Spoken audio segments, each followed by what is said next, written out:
Salamlar, hər vaxtınız xeyir olsun, necəsiz? Əgər bu videonu açmısansa, çox güman ki, sən də münasibətlərində qarışıqlıq yaşayırsan. Mən isə bu videoda sənin münasibətlərdə niyə qarışıqlıq yaşadığına son qoymaq istəyirəm. İddia bir cümlədir, amma həqiqətdir. Ümumiyyətlə, birinci etap odur ki, sən münasibətində özün kimi ola bilmirsən. Ola bilər etiraz edirsən. Yo, nə danışırsan, mən özüm kimiyəm, bunu elədim, onu elədim, fədakarlıq. Amma stop, bir beynindəki səsləri aşağı sal, sadəcə məni dinlə. Videonun sonunda fikrini bildirəsən. Mən burada psixoloji özün olmaqdan danışıram. Sən həqiqətən özün kimi olsaydın, həyatında o cür insan yaratmazdın.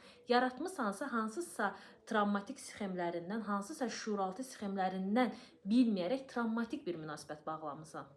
Ki, bugün də bu videonu izləməyə ehtiyacı duymursan. Gəl bunu qəbul edək ki, hansısa etapda sən münasibətində özün kimi ola bilməmisən. Yəni, birinci qaydamız odur ki, mən hansısa etapda münasibətdə özüm kimi ola bilmirəm. Ola bilər ki, manipulyasiya edirsən, xəbərin yoxdur. Ola bilər ki, biri səni manipulyasiya edir, amma sənin xəbərin yoxdur.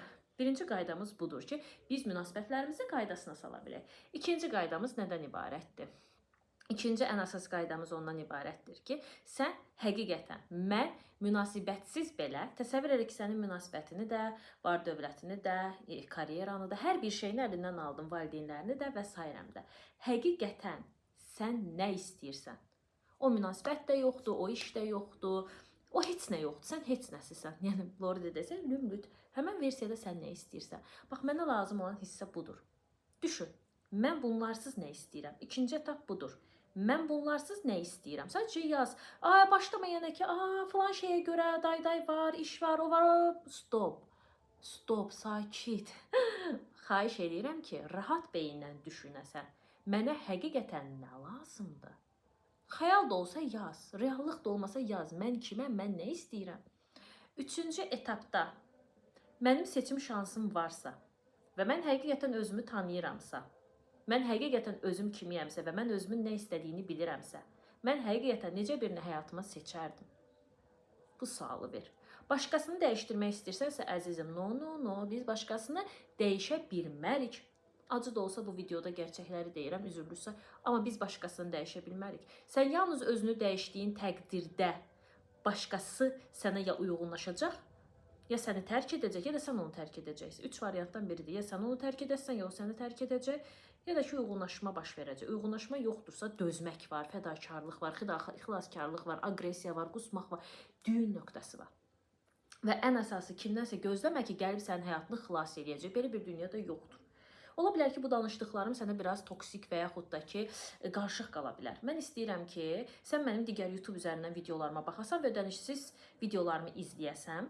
Daha sonra hər ay mən ödənişsiz webinarlar keçirirəm. Onu izləyəsən və mənə suallarını webinarlarda verəsən. Və ehtiyac yaranırsa mütləq şəkildə məndən bir fərdi seans, yəni terapiya alasan. Və bonus olaraq da mən tövsiyə edirəm ki, əgər fərdi terapiyaya keçmək istəmirsənsə, bir müddət özünlə işləmək istəyirsənsə, sənin üçün unikal bir psixoloji proqram yaratmışam.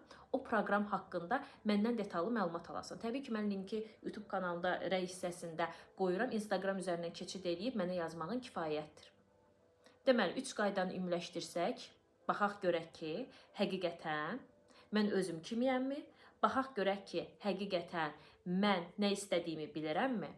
Və yaxud da ki, üçüncü qaydamız, əgər hər şey əlindən alsam, yəni daha doğrusu bu 2 idi, hər şey əlindən alsam, hər bir şey əlindən alsam, sən nə istəyirsən? Üçüncü qayda, seçim şansın varkən, nə isə yaratmaq şansın varkən, özünü də tapmısan, nə istədiyini də bilirsən, necə birini seçərsən. Və bonus olaraq təbii ki, sənə bir söz də deyim, 4 etaplı uyğunlaşma çox vacibdir.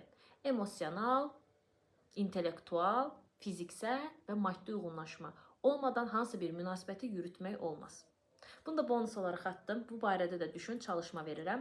Mən emosional olaraq necə insanam və emosional olaraq necə bir insan istəyirəm. Mən intellektual olaraq necə insanam və intellektual olaraq necə bir insan istəyirəm. Mən maddi olaraq hansı səviyyədəyəm və necə bir insan istəyirəm. Mən fiziksel təmas olaraq necə bir insanam, necə bir insan istəyirəm.